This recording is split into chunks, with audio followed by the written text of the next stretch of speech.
What's going on, everybody? It's your boy UTX The Prophecy, featuring. What's going on, people? It's your boy 3MG. Let's get it. What's up, guys? It's Abel. You already know. Let's talk games. Let's do it. And we're doing this Metal Gear Online first impressions of the game. Now, we've been playing this for the last, what, you want to say about 2-3 hours, maybe?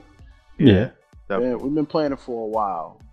So we're about to give our first impressions on how we feel about the game, the pros, the cons, should you get it. So we can start off by talking about the issues with the game from the very beginning.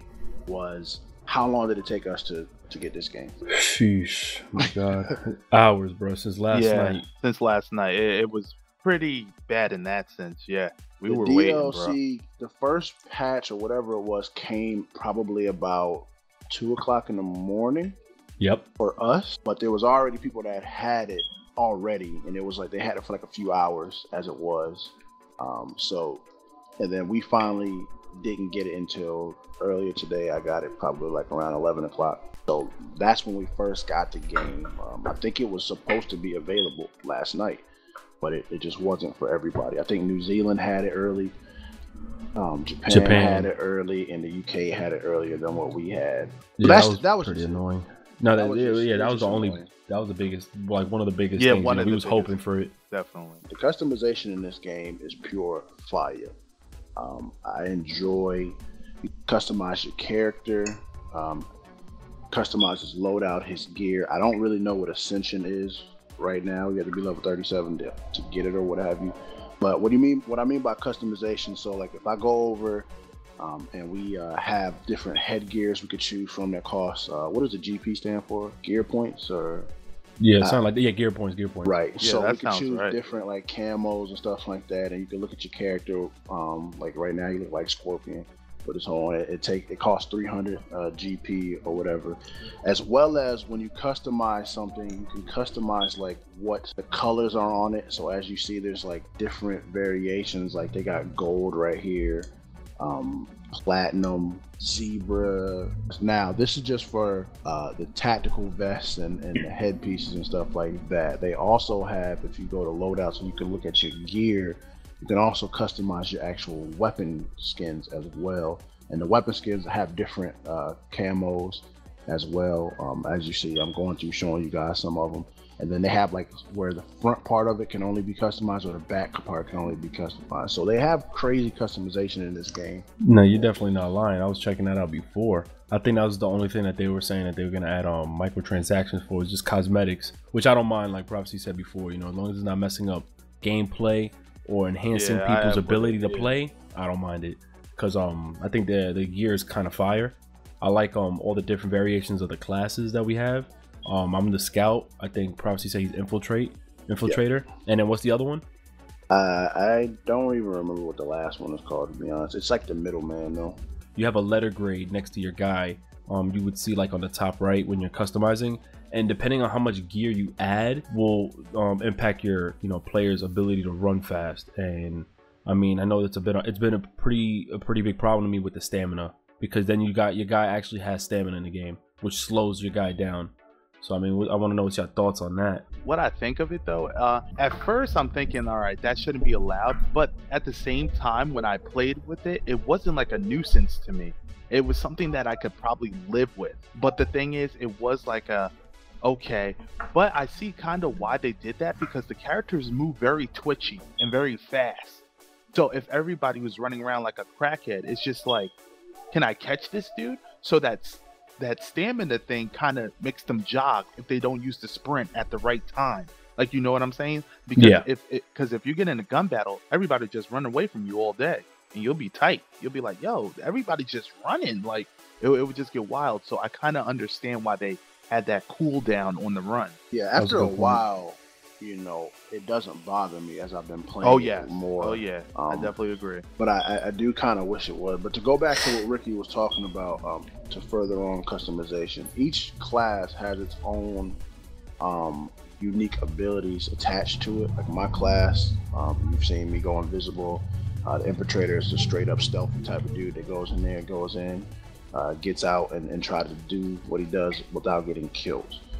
The mid range, I'm not 100% sure what the mid range dude even does, to be honest. I just know he has like C4 and stuff like that, but I'm not really 100% sure what else he does other than that. Everybody has, like I said, their own perks, their own customization skills, as well as I think there's some things that we have together. I want to say there's certain perks that we might get together. So there's something that Ricky might have that I might have. Yeah. And vice versa.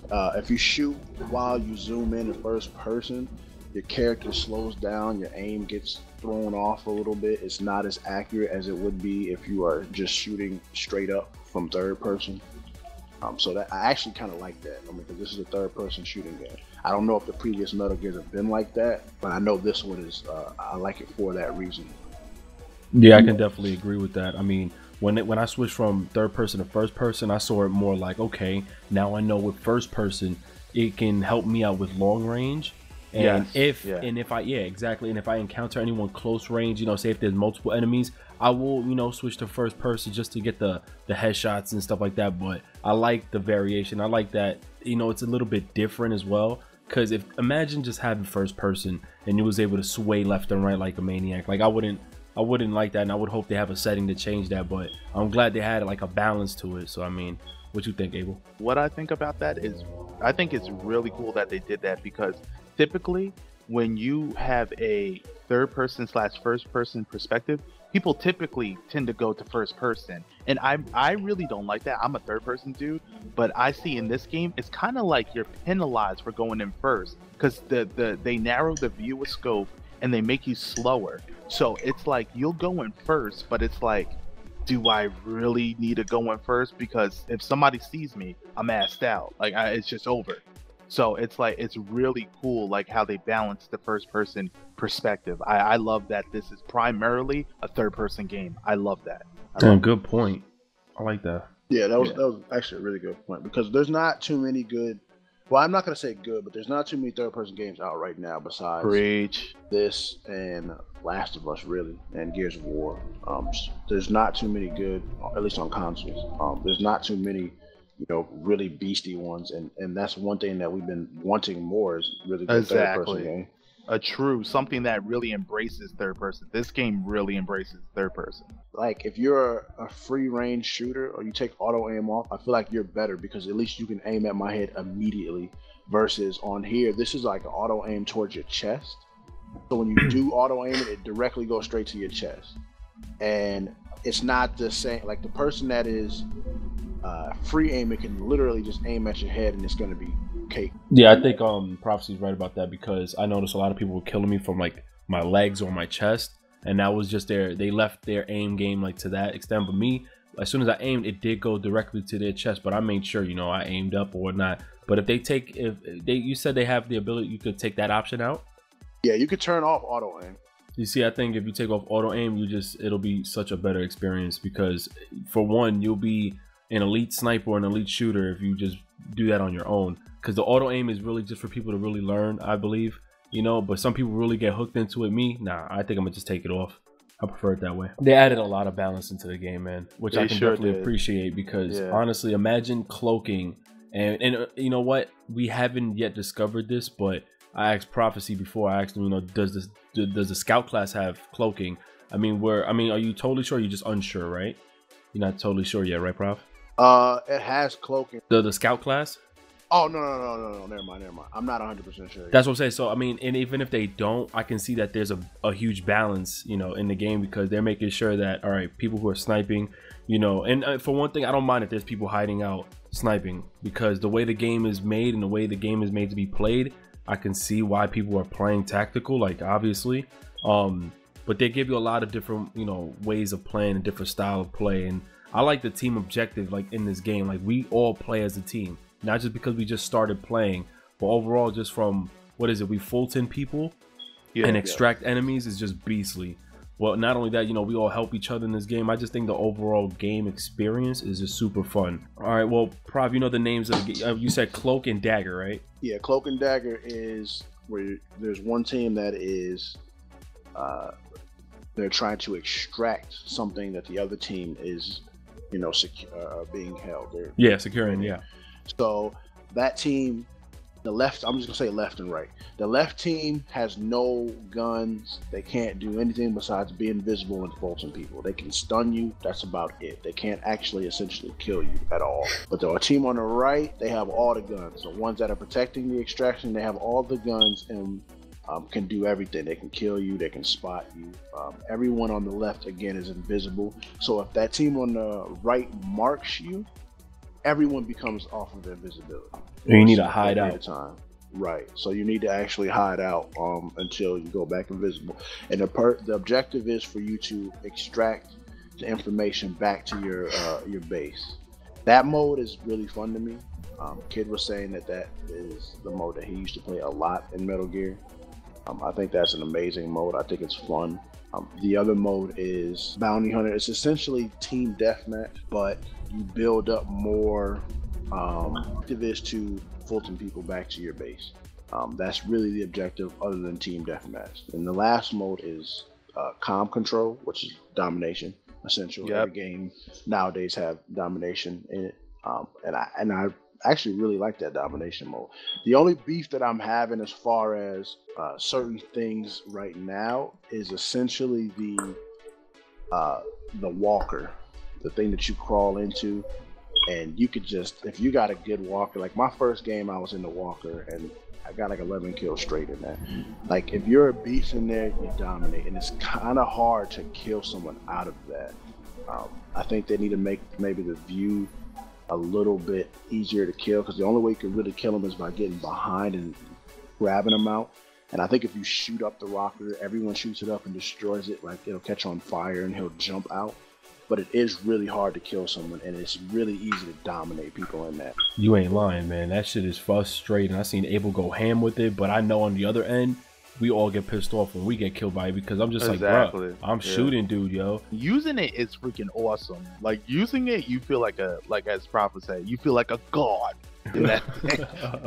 But like when you're not in it and you're on the receiving end of its wrath, it sucks. Like you're just like, come on. And I feel the pain, yo, because I'm like, dude, I'm getting murked, and I haven't used it so much because I'm like, bruh, once they start using it on me, I get pissed. But I mean, that's just something I can avoid. And, you know, we like Prophecy was just murking him from behind. Every time I got in front of the dude, you know, I seen Prophecy, or I seen Kid the Gamer, or I seen, you know, Abel get from behind just shooting dude up.